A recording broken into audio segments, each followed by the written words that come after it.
Sekuntum mawar merah. Oke, ini adalah sambungan dari video kita sebelumnya. Kita masih bahas soal dangdut hari ini.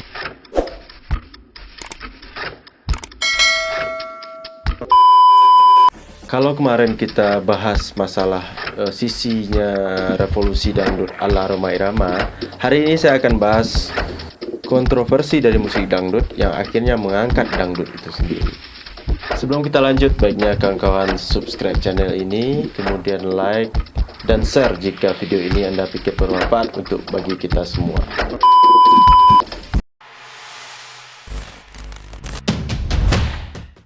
Oke, yang pertama,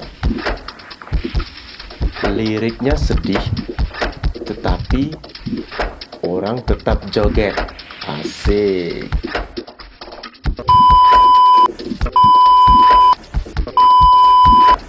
Ini menarik itu kita bahas. Kenapa?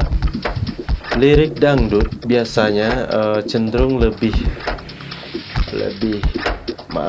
vulgar atau lebih jujur kalau saya pikir. Ini dapat kita lihat pada lagu misalkan Ngidam Jemblem atau Ngidam Pentol.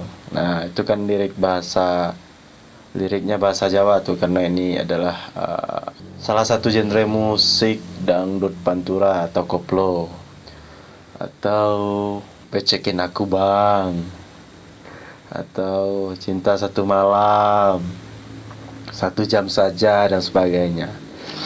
Nah, itu kan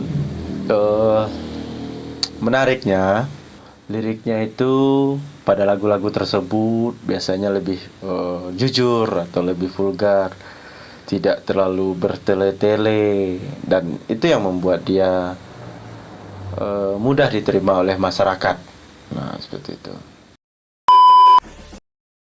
Nah, biasanya lirik-lirik pada musik dangdut menceritakan sebuah ratapan kesedihan, penderitaan masyarakat kalangan bawah yang mewakili suara-suara dalam tanda kutipnya para pedagang kecil yang diputar di warung-warung, remang-remang, dan sebagainya. Saya pikir itu adalah sebuah kejujuran dari gambaran masyarakat Indonesia, khususnya pada masa itu.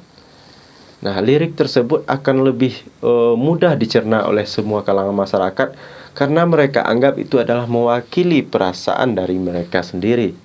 Nah, berhubungan dengan kalimat kita yang pertama tadi, lirik sedih tapi orang tetap joget. Nah, itu uniknya dangdut. Masyarakat tidak peduli dengan kesedihan yang diucapkan oleh lirik, oleh isian dari lirik lagu, tetapi mereka tetap bisa menikmati melalui goyangan, joget, seolah lirik tersebut menjadi terlupakan dengan beat yang lebih asik.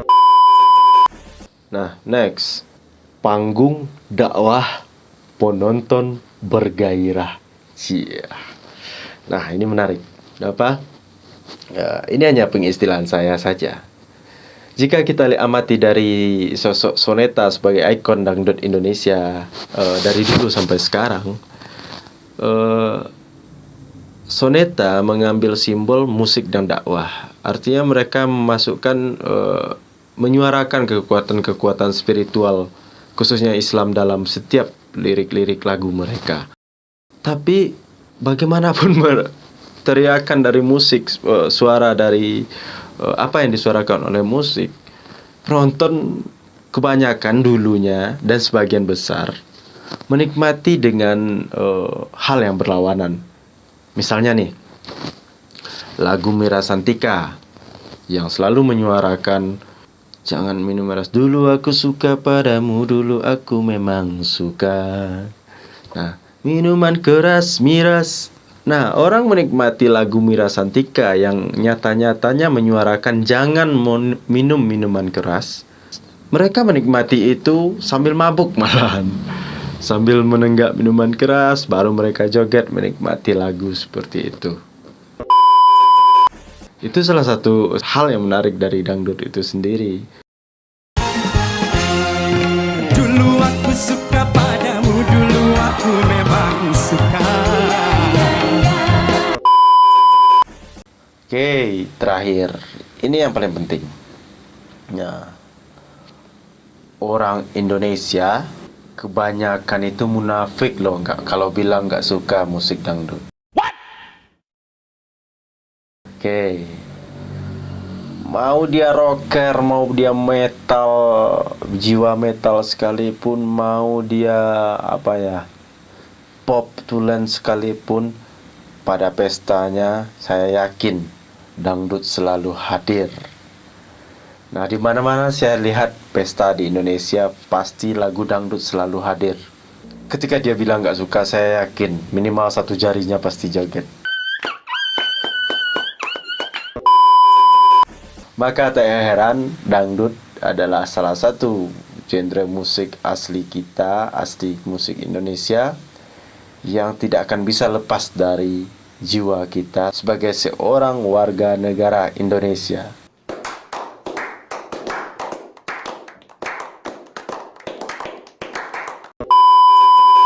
Oke, terima kasih. Sekian saja video kita pada hari ini. Jika Anda pikir video ini bermanfaat, silakan bagikan kepada teman Anda agar kita bisa saling berbagi ilmu-ilmu yang bermanfaat. Semoga kita sehat selalu.